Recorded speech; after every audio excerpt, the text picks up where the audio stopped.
Now let us formally mathematically model the problem. Mathematically model the set covering problem.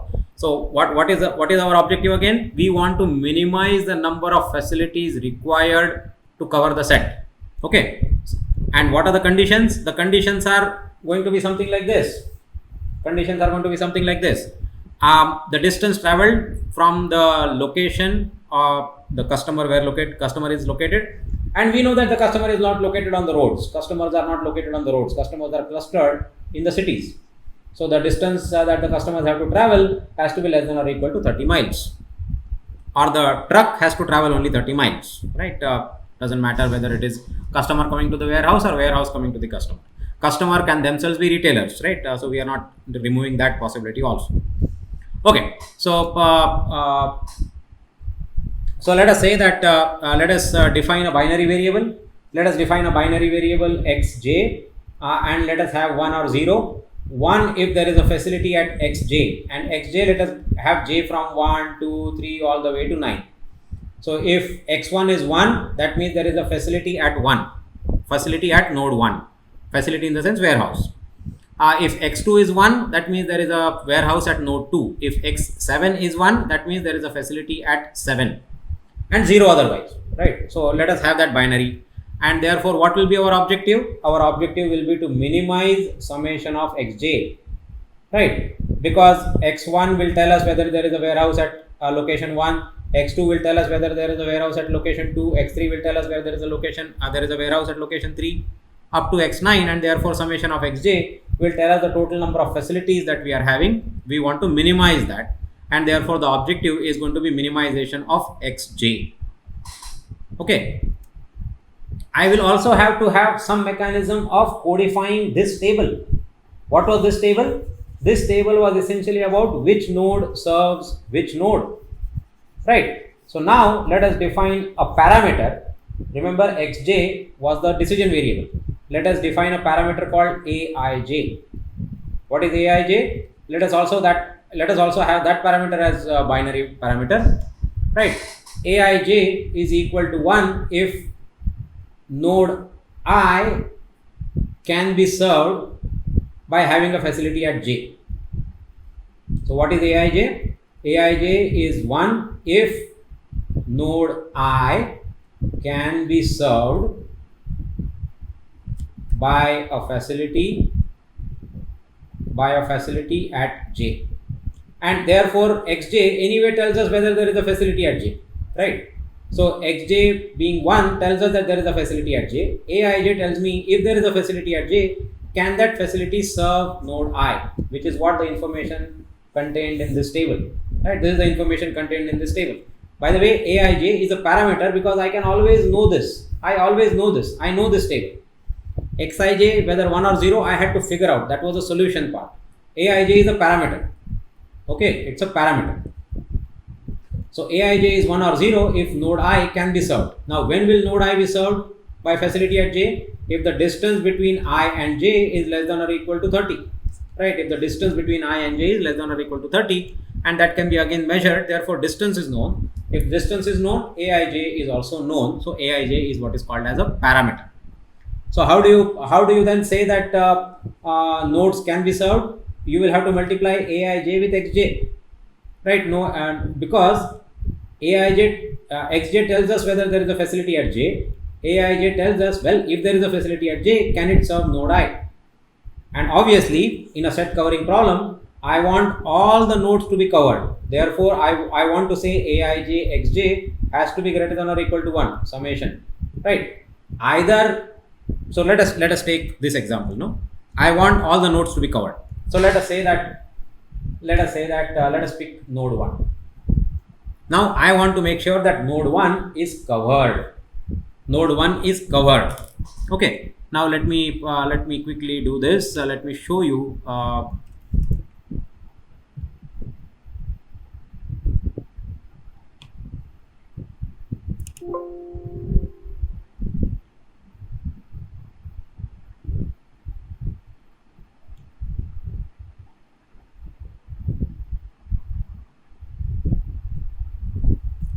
Okay, so now let us say node 1.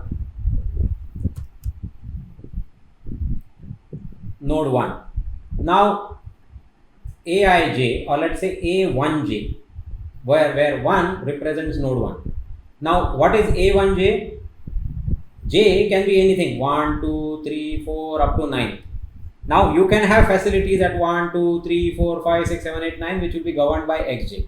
Now xj is 1. If x1 is 1, there is a facility at 1. If x2 is 1, there is a facility at 2. If x3 is 1, there is a facility at 3, and so on. So let me do this A1j xj. What does that say? That says that xj, and let j go from 1 2 3 4. So let us write this down. A11 into x1, A11 into x1 plus A12 into x2 plus A13 into x3, A14 into x4 all the way to A19 into x9. What is A11 x1? X1 indicates whether there is a facility at 1. Let us say if that is 1. There is a facility at 1. If A11 is also 1, what is A11 equal to 1 mean?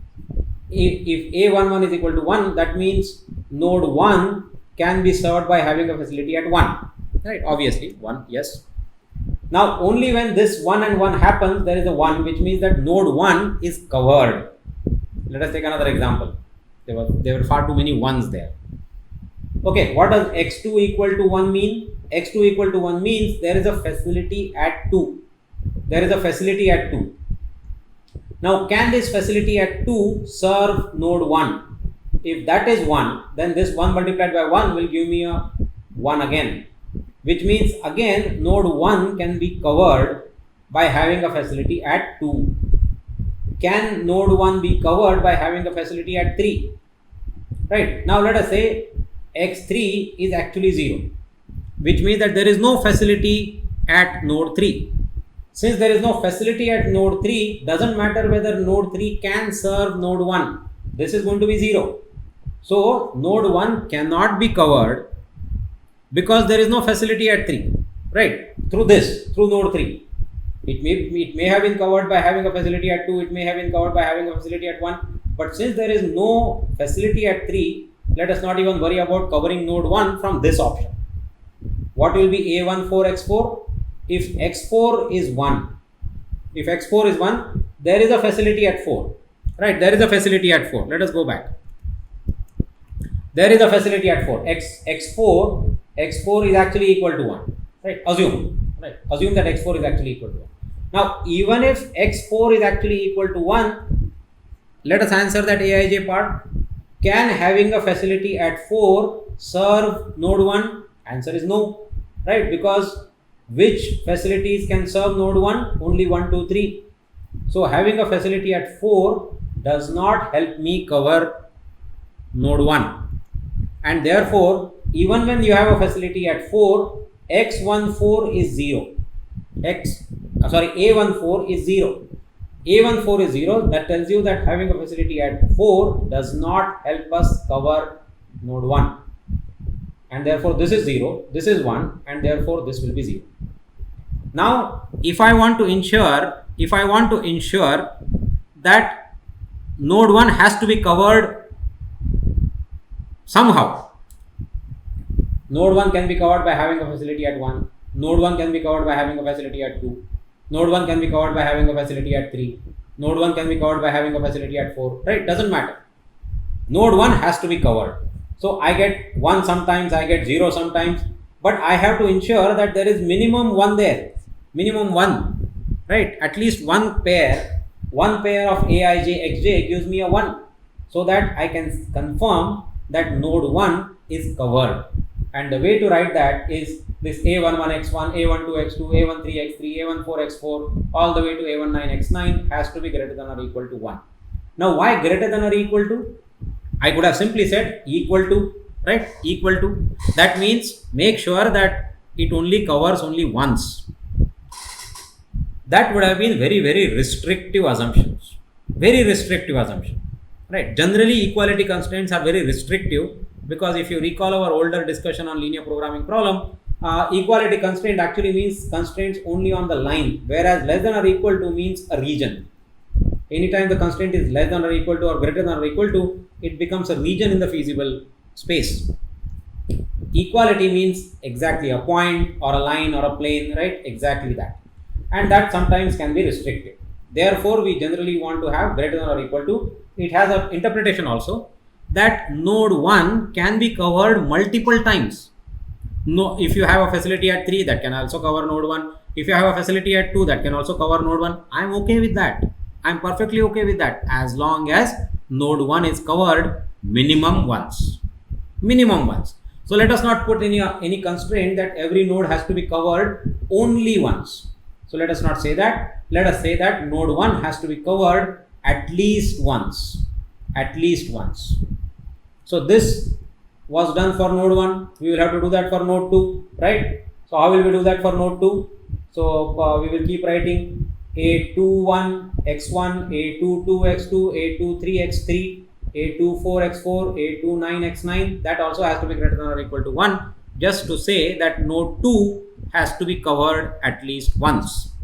Okay, so how many such constraints will be there? There will be 9 such constraints, ensuring that every node is covered. Remember, what problem are we trying to solve? We are solving the set covering problem.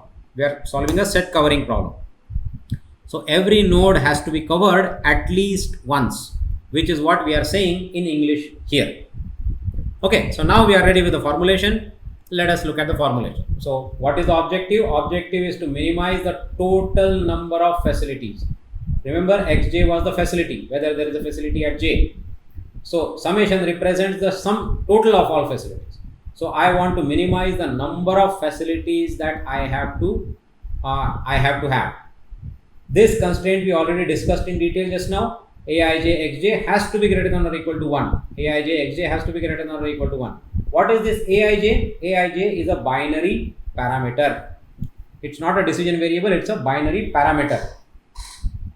Okay, and Aij is equal to 1 or 0. Aij is 1 if j is member of this ji. And or how do you define this set jq? Jq are the set of all the nodes. We represent vertices.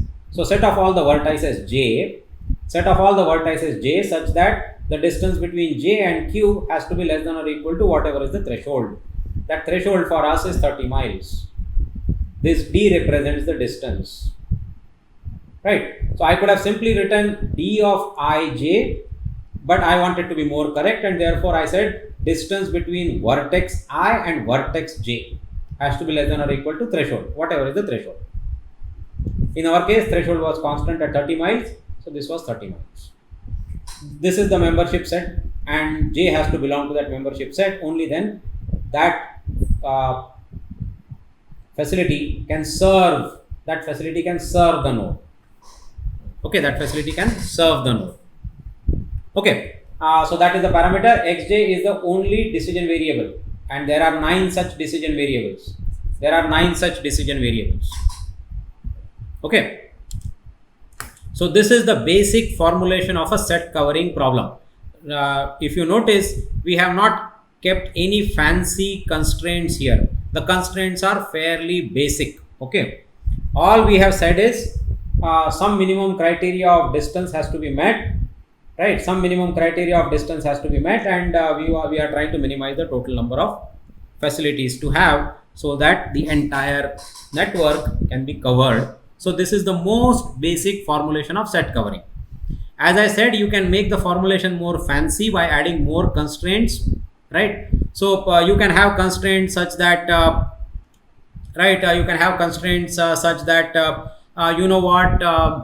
node 7 cannot have a warehouse, right? Node 7 cannot have a warehouse, so you can simply say x7 is 0 always, for whatever restrictions, right? The city government does not allow a warehouse to be located.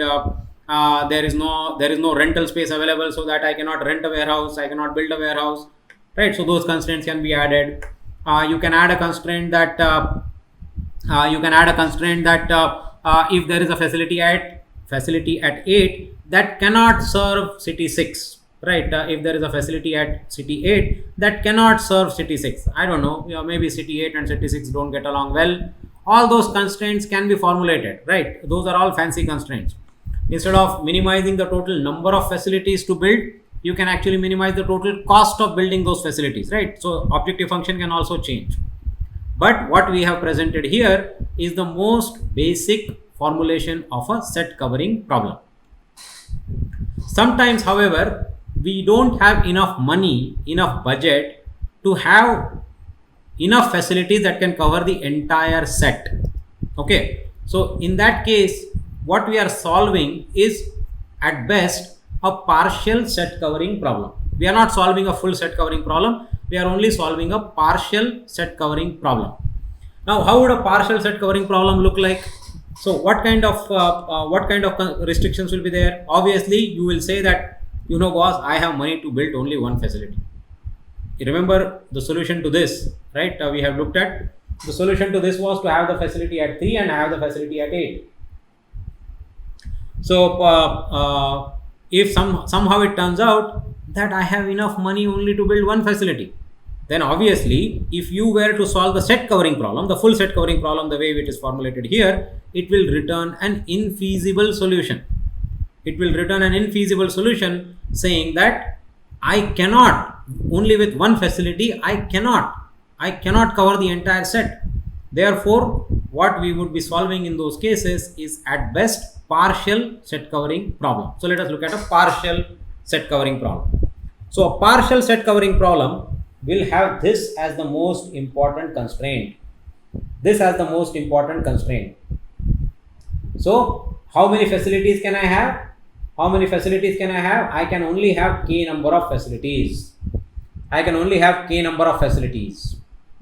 Okay, out of the p potential sites. As I said earlier, we said, well, node 7 cannot hold a warehouse. There are some restrictions. Don't ask me with all those restrictions, right? There are some restrictions. So there are only p potential sites. So the potential sites may not be all 9. Potential sites may be lesser than 9, or probably all sites are potential sites. So p can be actually equal to m. M is 9, right? M is 9. P can be 9. P can be less than or equal to 9. There are only some potential sites, and how many facilities can I have? I can only have k number of facilities. I can only have k number of facilities.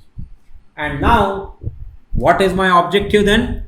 What is my objective? My objective is, well, given that I can only have one facility, right, or k number of facilities. Given that I only have one facility, my objective is not then to minimize the number of facilities so that the entire set is covered. That was the objective of the full set covering problem. Now I cannot have that objective, right? Because somebody has already told me, doesn't matter how many facilities you want, I can only give you 2 facilities. I can give you only one facility. So there my objective is not to minimize the total number of facilities. My objective then becomes how to maximize the number of nodes that I cover, given that I fully know that I am not able to cover the entire network, right? So then if I look at having a facility at 1, how many nodes does it cover? It covers 1, 2 and 3, that's all. Whereas if you look at the facility at 3, it covers 1, 2, 3 and 4. So 4 nodes are covered. If you look at the facility at 1, only 3 nodes are covered. Therefore, 3 would be a better preferred location compared to 1. Similarly, look at 6. If you have a facility at 6, it can definitely cover 6, it can cover 5, it can cover 4, it can cover 8, it can cover 7. So 1, 2, 3, 4 and 5. 5 nodes are covered by having a warehouse at 6. So 6 is even more preferable than 3, because having a facility at 3 covers only 4 nodes. Having a facility at 6 covers 5 nodes. So that's what we are trying to maximize. We are trying to maximize what kind of partial set covering can I have so that I cover as much of the set as possible. Therefore, the big difference between a full set covering problem and a partial set covering problem is the objective. Here the objective is to minimize the total number of facilities. Here the objective is to maximize the number of sets that can be covered. And how do I know I can cover? The same combination Aij xj tells me whether the set I is covered or not. Whether the not set I, whether node I is covered by having a facility at J or not. We already seen that, right? We already saw that. This Aij xj combination tells me Aij xj combination tells me whether node at I can be served by having a facility at J. So I want to maximize this combination, and here I want to not double count. Remember here, what did we say? We said node 1 can be covered by having a facility at 1, node 1 can be covered by having a facility at 2, node 1 can be covered by having a facility at 3. Now if I simply take combination Aij xj for A1, so A11 x1 is also 1, A12 x2 is also 1, A13 x3 is also 1, right? I don't want to count this multiple times. Tell me what is the maximum coverage possible, and therefore there is a max function here also. There is a max function here also inside the maximization objective. That is to say that give me the maximum possible combination for this. Now for some sets, for some nodes, the maximum combination is 0 itself, and therefore for that node the max of Aij xj will simply be 0, right? And that is possible, right? That is possible. We are only saying give me the maximum possible combination, which means that I don't double count, and I count the number of nodes that are covered by having these k number of facilities. Okay, so that is the partial set covering problem. In a partial set covering problem, I know for sure that I cannot cover the full set. Therefore, I am trying to maximize whatever partial coverage that I may have, whatever partial coverage that I may get. Okay.